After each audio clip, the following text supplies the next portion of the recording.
guest today on Dateline Abuja is Honorable Kayode OLADELE. He is the Chairman, House Committee, Financial Crimes. You're welcome to Dateline Abuja. Thank you. It's nice having you. A pleasure. Well, first things, let's talk about the marked houses in Abuja. You know, everywhere you go and every corner you turn, you see EFCC marked houses. Don't trespass.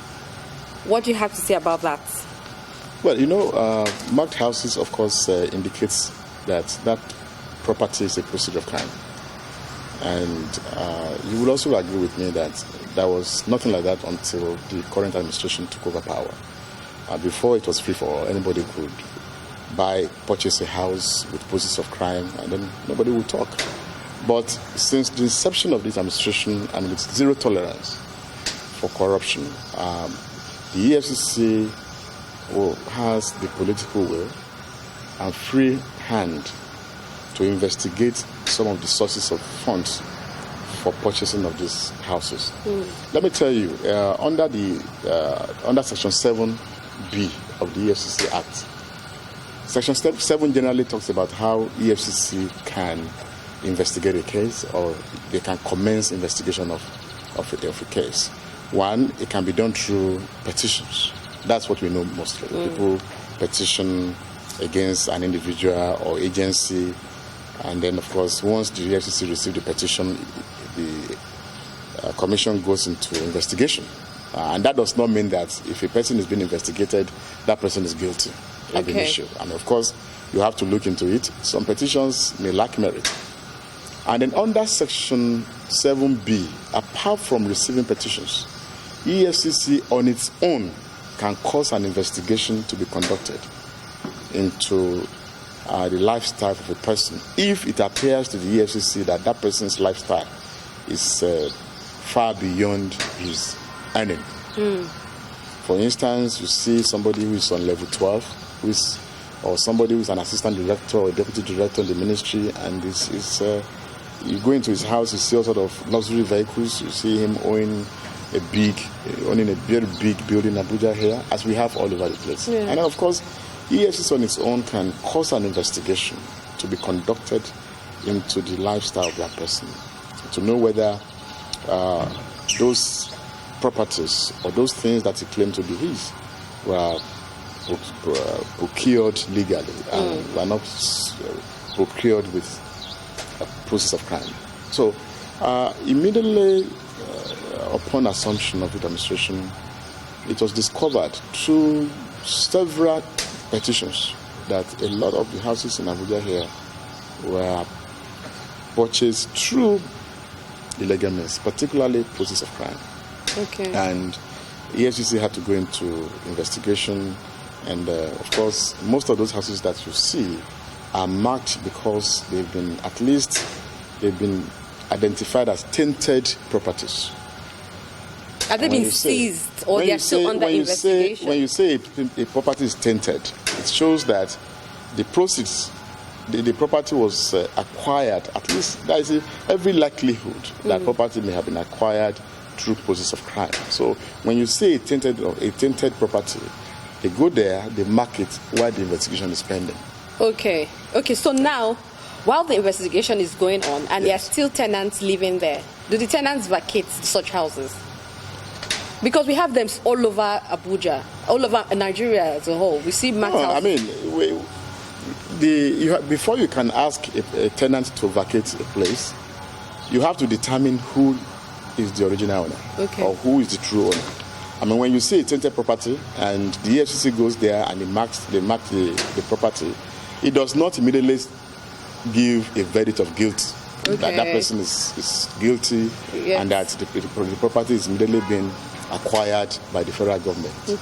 No. I mean, we have to follow the due process. We have to go to court. We have to determine the source of funding of purchase of that property. So when that is going on, it will not be in the interest of justice for EFCC to ask anybody to leave the place, because, hey, we don't even know. Still under investigation. It's still under investigation. And I also tell you, if you go to Section 20, Section 22 of the EFCC Act, it states that a person after conviction shall forfeit the property. So it means that first there has to be a conviction by the court.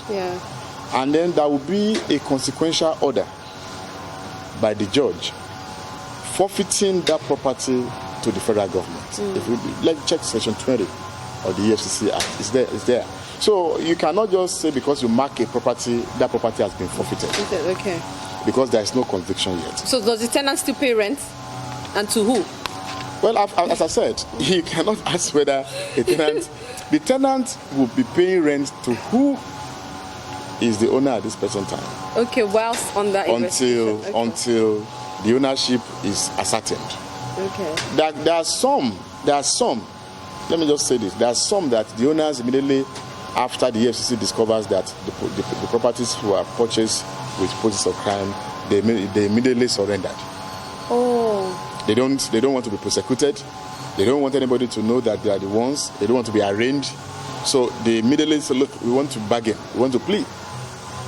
We want a deal. So, but they have tenants still living there. Well, once that is done and the person gives the property voluntarily to say that it's a proceed of crime, I agree, and I'm giving it up.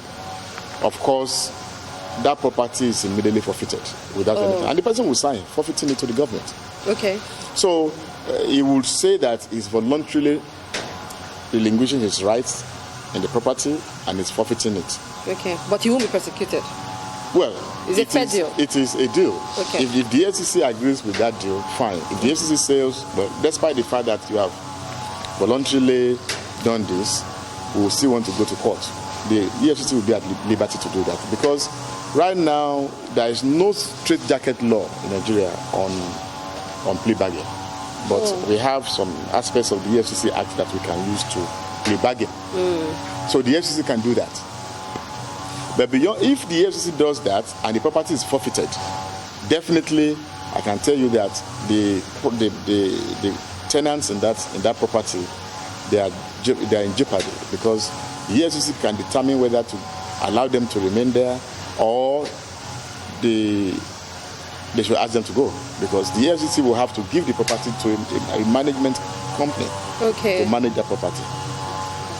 So you don't want a situation where you seize a property or a property is forfeited and then you leave it there without giving it into a management company, so that it doesn't begin to deteriorate.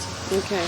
So if the management of the property is given to a consultant, the consultant may continue to take rents from the tenants. The tenants did not purchase the property; they are tenants and they are there in good faith. Yeah. So definitely, unless there is an urgent need for the property, the tenants may continue to be there until a decision is made as to what to be used, what to use the property for. Okay. But beyond that, the tenants can still be there. Wow. That's my. Okay. Moving on. Let's move to money laundering. The EFCC just recovered some money. Yes. So we know that they always recover money, but nothing is being said about who owns these monies. I'm sure a lot of people out there will want to know. Well, this issue of money laundering, money laundering is different from recovering properties or recovering money from people. Yeah, recovering monies. We have a lot of recovered, looted. That's maybe you're talking about the looted funds. Yes, the looted funds. Well, I will also tell you something. We have a law in place in Nigeria. What we have in Nigeria today is the criminal justice system. The EFCC will have to arraign a person and prove that that person actually stole the money. And then, of course, as I said, there has to be a conviction before you can start talking about what to do with that looted fund. A lot of these funds that we see today that they call looted funds are looted funds in real sense of it, at least, but they are being held under what we call interim court orders. We call them interim forfeiture orders. The interim forfeiture orders are not final. Okay. They are not final order. Don't forget, I told you earlier on that once a person is convicted, the court will make a consequential order of forfeiture. That forfeiture at that point in time will become final. But we have in place today a lot of the properties that are being seized by the EFCC today are held under what we call interim forfeiture orders. Interim forfeiture orders do not put the ownership of those looted funds squarely in the federal government or in the Efcc. But it's held pending the time the case has been decided. But it's the EFCC's duty first to always tell people, oh, we recovered this looted funds. It's recovered. But we never know who owns them. You never come out with it. Why? There's always, anytime the EFCC comes out with an information of any monies being recovered, the owner of that money will equally be announced. If you see the document that I have in my office, which of course I can make available to you, it's a public document. All the suspects that EFCC... Suspects? Yes, they are suspects. They are suspects because they've not been convicted. So it's not certain that they own these monies? No. As I said earlier on, they are held under interim forfeiture orders. Interim forfeiture orders will deprive the owner of the use of that thing pending the outcome of the case in court. Okay. If at the end of the case in court he wins the case, don't forget that the burden of proof is on the EFCC to prove that that money was stolen and that is a looted fund.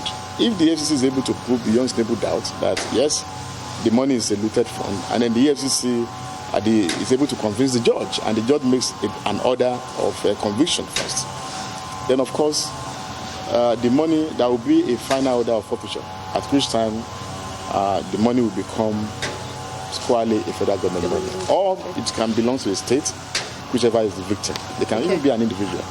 But of course, again, under the Money Laundering Act, there is a small window that even without conviction, EFCC can secure a final forfeiture order to get the money. So beyond that, it's not something that you want to say that, hey, EFCC, you said you have recovered 700 billion naira, then pay it into the federation account. It doesn't work like that.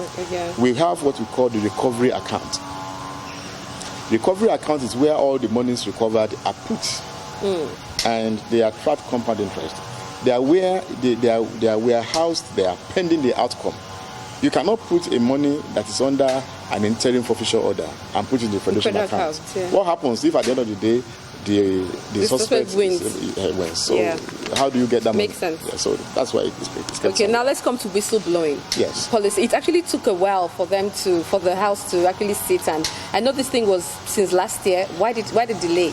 It didn't actually take a while. But the process. Bill making and law making itself is a process. Yeah. And it's not something that you want to quickly rush at. You have to involve a lot of stakeholders, and we have several stages of bill making. You have the first reading, you have the second reading, you have the committee stage where there will be a public hearing where stakeholders will be involved, and then at the end, after that, you have a consideration. That report of the public hearing will be submitted to the House for consideration and approval, and once that is done, then it will be listed for third reading. It is after it is read the third time that it will be passed by the chambers where it emanates from. And under our own democratic structure system, we have two chambers. We have the Senate, we have the House of Reps.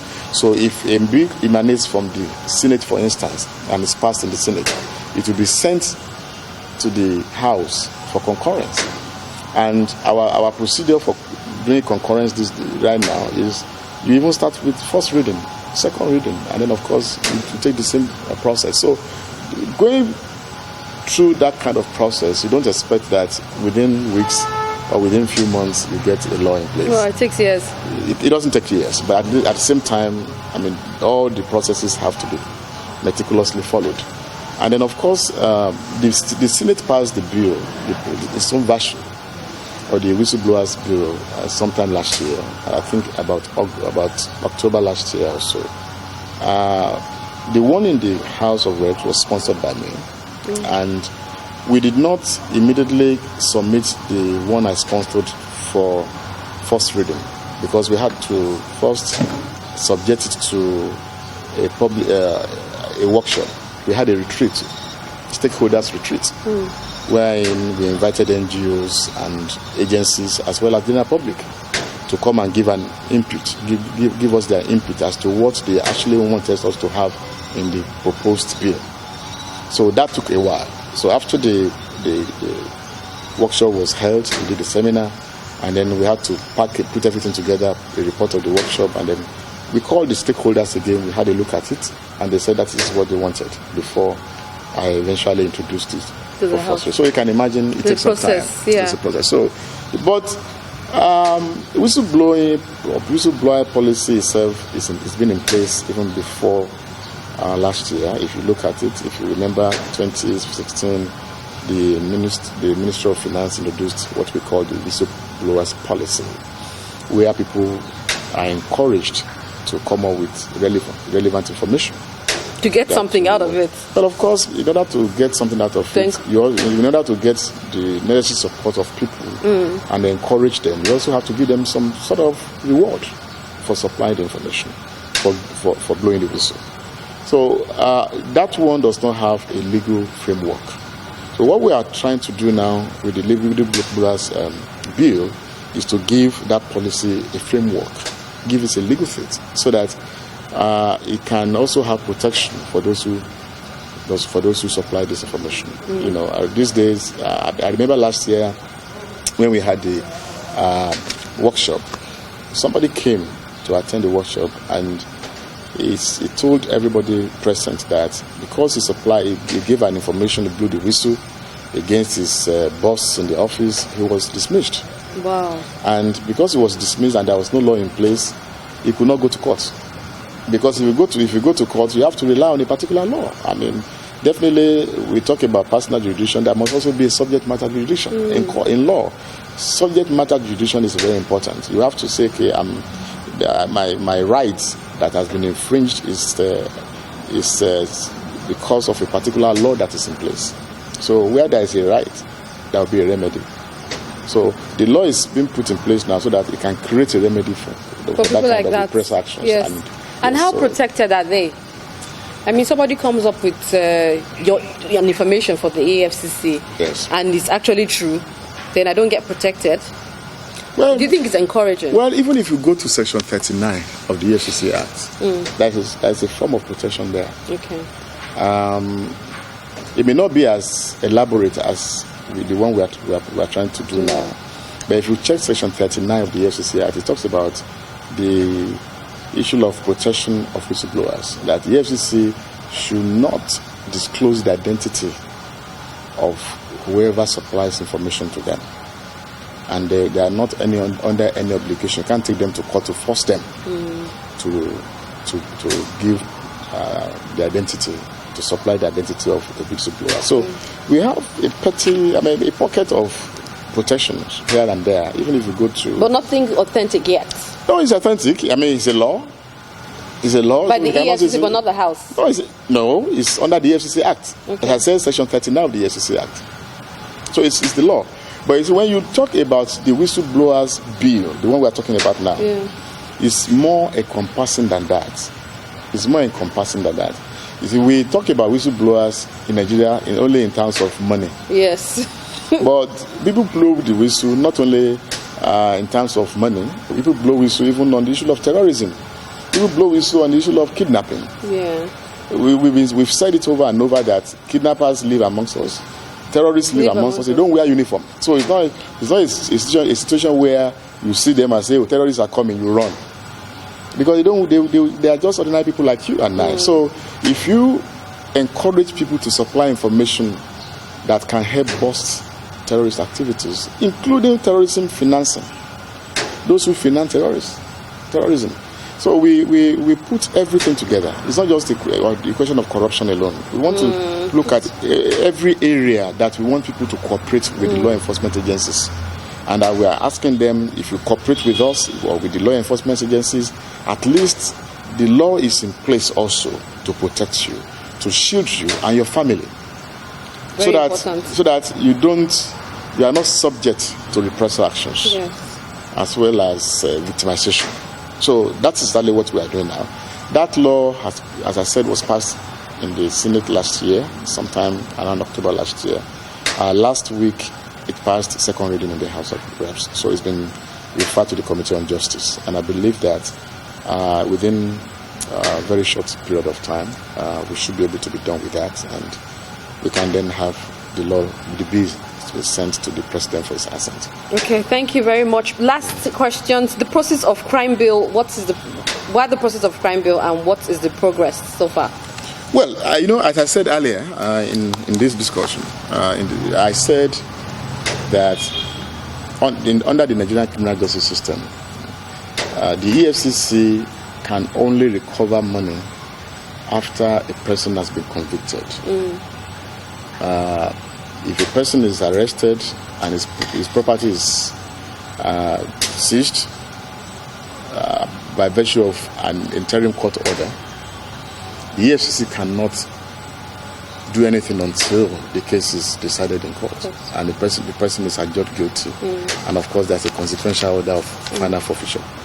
But that can take a long time. In Nigeria today, people know a lot of all these criminals also know that the criminal justice system in Nigeria is very slow. It can take years. Is it a challenge? Kind of. Well, the criminal justice system itself is a challenge. A situation where you put the onus on the EFCC, and then of course to prove that the person stole the money, it takes a long time. And then of course you can see many of them going to hire senior advocates of Nigeria, senior advocates, or sometimes a retinue of lawyers to just confuse the system. And of course they go there to ask for adjournments. In Nigeria, by the time you take 2 or 3 adjournments, the year has ended, because between January and February, and June, so many cases are in court. So if you're able to have a date in court, by the time your case is adjourned till July, courts will be on vacation till September. So if you go to court and then you ask for an adjournment in July or maybe in June, the chances are that you will not even have a date in September or even in October, because courts are congested.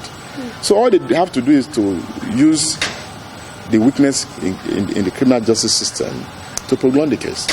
And it can be, and that's why today I was reading, I think on Sahara Reporters or so, where they said only about 10 cases have been prosecuted to the end out of about 600 and something cases. What? Because people manipulate the weakness of the criminal justice system. So what we want to do with the process of crime is, instead of this issue of putting the burden on the EFCC and prove beyond reasonable doubt, we want to introduce a civil forfeiture system, whereby if the EFCC, as I said under Section 7B, for instance, is able to determine that a particular property, like such properties that are marked here and there, that such properties are processes of crime, or they were obtained and purchased with processes of crime, the EFCC will file an action against that property. We call it in rem action. They will file an action against the property. It's a civil action. To show that they want to seize this property, they want to seek a final forfeiture order against that property, because they believe that the property was purchased with process of crime. And that'll be faster. The owner, the body will be on the owner to now say that, hey, I did not purchase it with process of crime. Then you have to bring all the documents and everything, support it. Yeah. And that can be very, very fast. Very fast, yes. It's much faster than... Smarter. Yes. Right. So, in order to be able to get some of these things, we are also trying to beat them to their game. Okay, so how successful has this one been?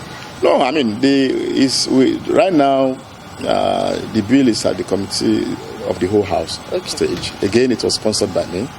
And it's been received. It's receiving a lot of accolades and applause from the stakeholders, because they see it as the fastest way to recover some of these looted funds, particularly those marked properties that you see here and there. I mean, with the process of crime bill law in place, it won't take us time. And again, under the EFCC Act, people, if people flee abroad and you cannot arraign that person, then how do you get conviction?